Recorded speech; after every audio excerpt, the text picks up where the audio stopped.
Coucou, c'est Riba. Donc voilà, aujourd'hui, je vais vous faire une petite revue sur le die. Le die, c'est le do it yourself. Fais-le toi-même. Qu'est-ce qu'il faut pour bien commencer dans le die? Pourquoi déjà se lancer dans le die? La plupart des gens m'ont posé la question. Je vais vous répondre. En tout cas, en ce qui me concerne et ce qui concerne beaucoup de vapoteurs. Le die, do it yourself, fais-le toi-même. Pourquoi? Alors, la plupart des gens achètent ce genre de produit, par exemple. Voilà. C'est des produits tout faits qu'on met dans les vaporisateurs personnels dans le but d'avoir de bons arômes, etc. D'avoir un bon goût, de vapoter quelque chose de sympa qui ne ressemble pas à la cigarette classique. Au début, on se tente sur des goûts tabac, etc., des arômes tabac. Vous ne retrouverez jamais le goût de la vraie cigarette, en tout cas la vraie cigarette fumée, dans la vapote. Ce que vous allez retrouver, c'est un goût de tabac. Comme prenez un brin de tabac, mâchez-le, c'est ce goût-là que vous allez retrouver, c'est-à-dire un goût de tabac, tabac, et pas un goût de tabac fumé. Voilà. Donc oui, c'est bien, c'est très bien, on peut s'en contenter de ce genre de produit. Arôme banane pour celui-là, menthe pour celui-là.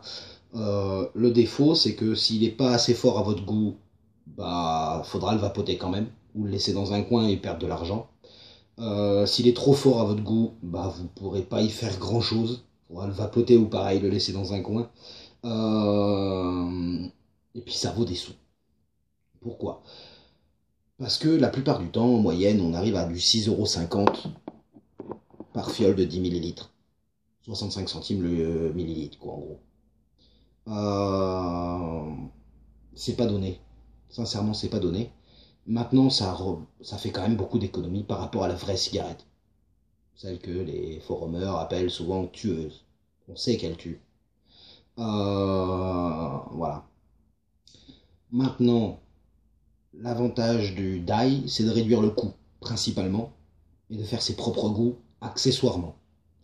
Donc, réduire le coût, oui, effectivement, ça réduit le coût. Donc, alors, vous avez plusieurs façons de faire du die. Vous avez d'abord la solution, entre guillemets, de facilité, c'est-à-dire acheter des bases toutes prêtes, nicotinées, à votre goût. C'est-à-dire vous allez prendre un 60-40, un 70-30, un 50-50, déjà tout prêt dans ce genre de bouteille, de 115 millilitres par exemple, où vous allez avoir à l'intérieur le mélange que vous aimez. Voilà. Après, vous mettez des arômes dedans. Des arômes vendus en bouteille de 10 millilitres. Je vais vous en présenter un par exemple. Voilà, ce genre de petites choses qui ressemblent à des fioles de produits, sauf que dedans c'est un arôme avec un goût particulier. Je ferai après d'autres vues sur les produits que j'ai achetés chez Vaposit, qui sont de bonne qualité, il faut l'admettre. Je ferai une revue complète sur Vaposit. Voilà, merci Vapo, tes produits sont terribles, franchement sympa. D'autres que j'ai moins aimés, mais bon après c'est une affaire de goût, hein, voilà. Donc vous mettez des gouttes d'arôme dedans, et vous obtenez votre petit produit dans une bouteille pareille de 10 millilitres ou plus, hein, c'est au choix. Ensuite, donc là on est toujours sur les bases pour l'instant, c'est pour ça que je parle très peu du reste. Pour l'instant on est sur les bases. Qu'est-ce qu'il vous faut pour commencer le die? Question sécurité d'abord. Il vous faut des gants. La nicotine passe à travers la peau. À travers la peau, c'est dangereux. Donc vous amusez pas à faire ça sans gants. Comme on disait à mon époque à la One Egg and a Fly, mettez des gants. Voilà. Évitez tout contact avec la peau, c'est important, c'est écrit sur toutes les bouteilles, c'est pas pour rien que c'est écrit. Donc des gants pour protéger vos mains. Ensuite, ça peut sembler bizarre, mais c'est utile quand vous allez prendre votre produit, parce qu'on le fait tous, l'ouvrir et le sentir. La plupart du temps, on va appuyer dessus pour faire sortir l'odeur, et parfois il y a du liquide qui reste là-dedans. Et c'est projeté dans les yeux. J'ai déjà pris une goutte, c'est pas agréable du tout. Vraiment. Donc, lunettes. Et vous sentez. Ok. Et même pour pro, avec la cigarette, qu'est-ce que je raconte comme connerie moi. Quand vous prenez votre seringue, que vous allez faire prendre votre produit, vous allez l'enfiler dans la fiole, il n'est pas interdit que les choses remontent et sautent. Donc, sécurité oblige, les lunettes. Là, je ne vais pas faire de produits devant vous pour l'instant, donc je reste très général, donc je vous présente juste les produits. Ensuite, on peut compliquer un peu la chose, entre guillemets, et faire encore plus d'économies. En gros, moi, quand j'achète un produit comme ça, à 18 mg, 115 ml, ça me revient en gros à dans les 20 euros, les 115 ml. Donc on est à 2 euros les 10 ml. Les arômes, c'est 1,80 €, 2,10 €, 2,20 €, ça dépend des sites. Les 10 ml également, à savoir qu'on utilise quelques gouttes d'arômes. Donc on peut partir sur le principe que ça revient en gros à 2 € les 10 ml. Ensuite, on peut acheter ce genre de produit, donc déjà nicotiné toujours. Je vais essayer de faire une mise au point sympa. Mise au point. Il ne veut pas faire la mise au point. Donc, c'est des bouteilles en fait de 115 ml. Là, par exemple, c'est que du PG à 12 mg par millilitre. Donc, 115 ml de PG, 115 ml de VG de chez Solubarome. Ça permet de faire ces mélanges soi-même parce qu'au bout d'un moment, la base qu'on a acheté en 70-30 par exemple, on se rend compte qu'on aimerait bien essayer le 60-40, le 50-50, essayer de trouver son bon dosage, ce qu'on aime, la différence entre deux. Du coup, ça permet aussi de faire ces produits à son goût. Par exemple, moi, pour certains arômes, la banane, par exemple, qui est très fruitée, les fraises, tout ce qui est très fruité, j'aime passer sur du 60-40, voire du 50-50. Parce que la saveur sucrée de la glycérine végétale va pas accentuer le goût, parce qu'il faut en mettre un peu plus dans la glycérine végétale. Quand on a plus de glycérine végétale, il faut mettre un peu plus d'arôme. Ce que j'appelle du mangeur d'arôme. Mais bon, c'est moins piquant, plus agréable en bouche, plus rond. Voilà. Donc, alors que pour des saveurs tabac, par exemple, ou des saveurs, parce que j'en vape encore, des saveurs tabac, ça va lui donner un autre goût, tout simplement. C'est une question de goût. Je peux pas faire un truc général sans les goûts, tous les goûts et les couleurs sont dans la nature. Donc après, on a toujours les pictogrammes, bien évidemment, super importants. Voilà. Voilà, ça c'est la solution un peu plus compliquée, intermédiaire entre guillemets. Et après vous avez la solution, alors moi je conseille toujours de passer par ça parce que ça vous permet d'avoir ces petites bouteilles de 115 ml qui permettent après de faire vos propres bases dedans. Des conteneurs, entre guillemets, des contenants. Donc par exemple, moi je suis passé à cette technique là et par exemple j'ai fait du 70-30. J'ai fait du 60-40. Voilà. J'ai enlevé les étiquettes de base qui sont dessus pour pas les confondre. Et ensuite arrive la solution, entre guillemets, pour se compliquer encore un peu la tâche. Donc là, on réduit encore le coût, hein, parce que, mais pas trop, parce que c'est déjà nicotiné. Et vous passez en gros de 3,50 € les 115 ml en zéro de nicotine jusqu'à entre 13 et 20 € les 115 ml en 18 de nicotine. Ça reste relativement cher, mais beaucoup moins cher qu'avant. Parce que 10 ml, 6,50 € pour les produits tout faits, ça reste plus cher. Donc, et ensuite, il arrive la solution la plus économique, mais aussi la plus risquée d'un côté, c'est question sécurité, d'où les gants et les lunettes, de nicotiner ces produits soi-même.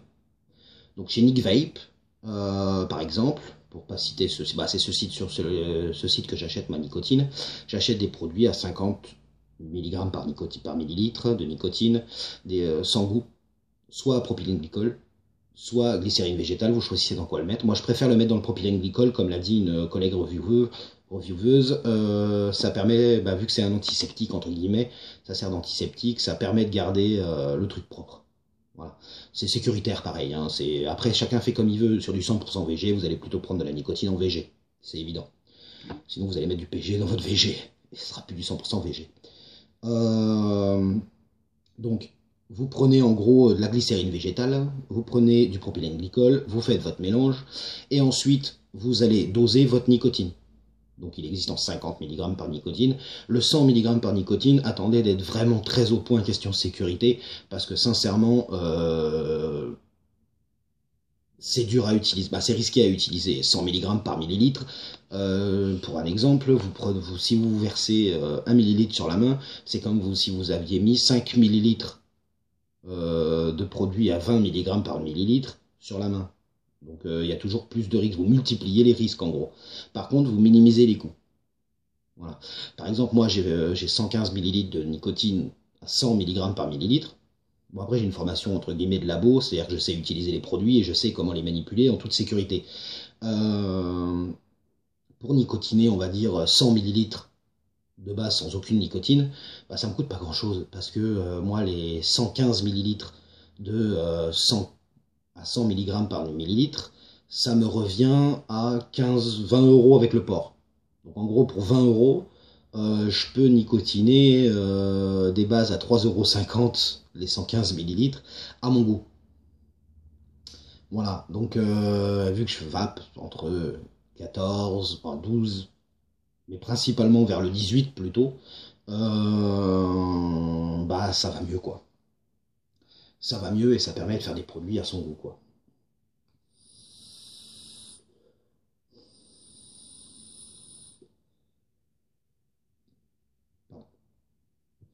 Voilà, donc le do it yourself, il vous faut de la protection, sécurité, des seringues graduées et précises. Voilà. Bon, moi jusqu'à 10 ml, elle commence à être un peu usée, celle-là, je vais vous en montrer une un peu plus propre. Parce que bon, j'en fais pas mal. Voilà. Par contre, question mise en point, c'est pas top. Voilà. Des aiguilles, essayez d'acheter celles qui n'ont pas de piquant. Moi personnellement, je suis dans la santé, donc j'ai accès à du matériel, mais bon, c'est piquant, c'est des vraies aiguilles, principalement les bouts ronds, essayez plutôt les bouts plats, quoi, pas sans pic. Ça serait con de vous piquer avec, moi j'ai l'habitude de manipuler ce genre de truc, mais ça serait con de vous piquer avec. Et ensuite, il vous faut des petites bouteilles, ou des plus grosses, j'en ai pas sous la main, si. Voilà, 30 ml. Ensuite, des petites étiquettes. Vous les avez vues sur tous mes trucs. Des petites étiquettes. Donc, sur l'étiquette, marquez la base que vous avez. 70-30, 60-40, 50-50, 100% PG, 100% VG, peu importe. Au choix, marquez-le dessus. Pour savoir ce que c'est. Parce que quand vous commencerez à avoir, comme moi, un certain nombre de bases prêtes, ça permet de savoir ce que vous avez mis dedans. Parce que vous vous en souviendrez pas. Hein. Moi personnellement j'ai une trentaine de fioles devant moi avec des goûts différents, au bout d'un moment vous savez plus ce que vous avez utilisé. Le nombre de nicotine, le dosage de nicotine, vous le marquez dessus également, et tout ce que la date à laquelle vous l'avez fabriqué, parce que pour le steppage il faut laisser au moins une semaine reposer, pour la majorité des produits c'est bon de le marquer dessus. Et ensuite tout ce que vous avez utilisé. Alors au bout d'un moment c'est vrai qu'on a l'impression de voir un bouquin. Il y a pas mal de trucs dessus, mais ça permet de savoir ce que vous avez mis dedans et de pouvoir le reproduire. Si le goût vous a vachement plu, de pouvoir le reproduire. Donc voilà, en gros les règles générales de sécurité, entre guillemets, pas entre guillemets, c'est de la sécurité pour faire ça dans de bonnes conditions, et surtout, à distance des enfants. Vous l'enfermez dans n'importe quoi, mais pas à disposition des enfants. Voilà. Même si ils peuvent toujours le tourner. S'ils ont l'idée d'appuyer dessus avant de tourner, on est foutu. Ils le boivent. Et c'est dangereux. C'est nicotiné. Donc, prudence. Prudence, prudence, prudence. Je ne le répéterai pas assez. Jamais assez. L'avantage avec le do-it-yourself, c'est que vous allez faire des produits à votre goût. Voilà. Donc pour cette vidéo, c'est terminé. Je vais en refaire une pour présenter les produits Vaposit que j'ai beaucoup apprécié. J'ai eu Vapo au téléphone, c'est quelqu'un de très accessible, mais j'en parlerai dans l'autre vidéo. Voilà. Donc, le do-it-yourself, oui, mais de façon safe, sécurité. Ne lésinez pas sur la sécurité, c'est important. Vous avez arrêté de fumer, vous êtes passé au Vapo, vous avez fait un geste sécuritaire, vous avez voulu améliorer votre santé. N'allez pas tout foutre en l'air en préparant vos produits. Faites attention. Voilà.